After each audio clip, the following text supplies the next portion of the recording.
हर हर महादेव, जय माता दी। दोस्तों, कैसे हैं आप सभी। दोस्तों, बुधवार के दिन प्रदोष का दिन है। ऐसे में पूज्य गुरुदेव द्वारा बताए गए कुछ विशेष उपाय हैं जो केवल और केवल बुध प्रदोष के दिन ही किए जाते हैं। पहला उपाय ये है कि पहले उपाय में आपको भगवान शिव और माता पार्वती का स्मरण करते हुए, यानी कि मां आदि शक्ति का स्मरण करते हुए एक दीपक जलाना है और उस दीपक में 2 बातियों का प्रयोग करना है। दोनों बातियों को मिलाने के बाद आपको ये दीपक जलाना है। ये दीपक जलाना है बेलपत्री वृक्ष के नीचे और ये लंबी बातियां होनी चाहिए और इसमें गाय का शुद्ध घी भरा होना चाहिए। ये आपकी हर मनोकामनाओं को पूर्ण करेगा। माँ लक्ष्मी का आशीर्वाद आपको इस दीपक को जलाने से प्राप्त होगा। घर में अन्न धन की बढ़ोतरी होगी। घर में कभी धन संपदा की कमी नहीं आएगी। दूसरा उपाय गुरुजी ने ये बताया है कि जिनकी नौकरी नहीं लग पा रही है, नौकरी में विलम्ब हो रहा है या कोई बाधाएं आ रही हैं, तो उनको 5 बेलपत्री लेनी है और 1 लोटा जल लेना है। जल में थोड़ा सा मीठा डालना है और जो बेलपत्री ली है उनके साथ साथ आपको चंदन लेना है। फिर आपको जाना है भगवान शिव के मंदिर। साथ ही आप एक दीपक लेकर जाए और जब भगवान शिव के मंदिर जाएंगे तो जो लोटा जल लेकर गए हैं उसको भगवान शिव की शिवलिंग पर समर्पित कर देंगे। और जल चढ़ाने का क्रम मैंने पहले भी बताया है कि सबसे पहले भगवान गणेश को, फिर कार्तिकेय जी को, फिर बीच में जो मोटी सी लाइन होती है, अशोक सुंदरी वाला स्थान होता है, वहां पे जल समर्पित करना है। फिर माता पार्वती के हस्त कमल पे जल समर्पित करना है। उसके बाद जो बचा हुआ जल है वो भगवान शिव की शिवलिंग पे समर्पित करना है और उसमें से थोड़ा सा जल अपने लोटे में वापस ले आना है। जहाँ से जल बहकर जाता है उस स्थान पर लोटे को लगा करके जल ले आना है और जो बेलपत्री हैं उन बेलपत्रियों को अपनी मनोकामना को बोलते हुए उन बेलपत्रियों पर चंदन लगाते हुए भगवान भोलेनाथ की शिवलिंग पर, जहाँ अशोक सुंदरी वाला स्थान है, उस स्थान पर समर्पित करना है। और जो बेलपत्री की डंडी है उसकी जो नोक होती है वो आपकी तरफ होनी चाहिए और जो बेलपत्रियां होती हैं उनका मुख भगवान शिव की शिवलिंग की तरफ होना चाहिए।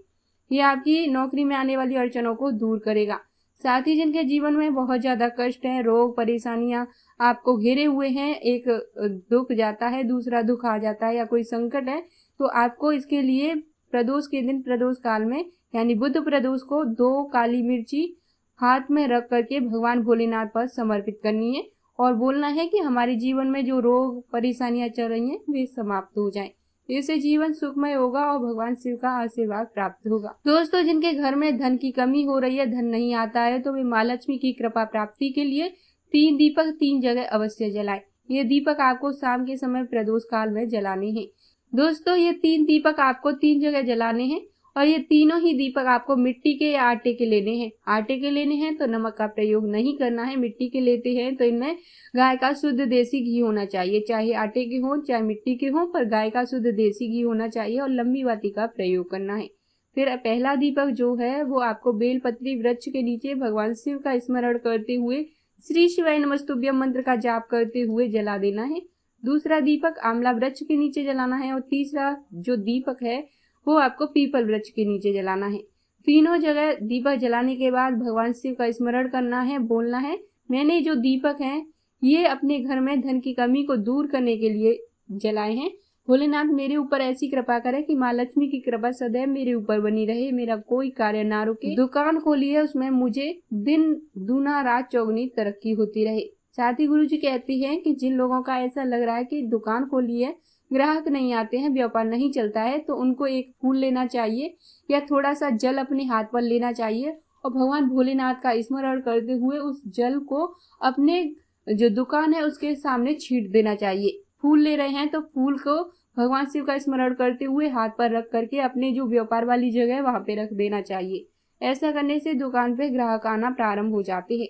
उम्मीद करती हूँ जितने भी उपाय आप लोगों को समझाए हैं सभी उपाय बहुत ही अच्छे से आपको समझ आए होंगे। इनमें से कोई भी एक उपाय जो आपको सरल लगे, जो आपसे बन सके, उस उपाय को आप इनमें से करके अपने जीवन की सभी समस्याओं को दूर कर सकते हैं, मनवांछित इच्छाओं को पूर्ण कर सकते हैं। वीडियो पसंद आई है तो वीडियो को लाइक, शेयर और चैनल को सब्सक्राइब अवश्य करें।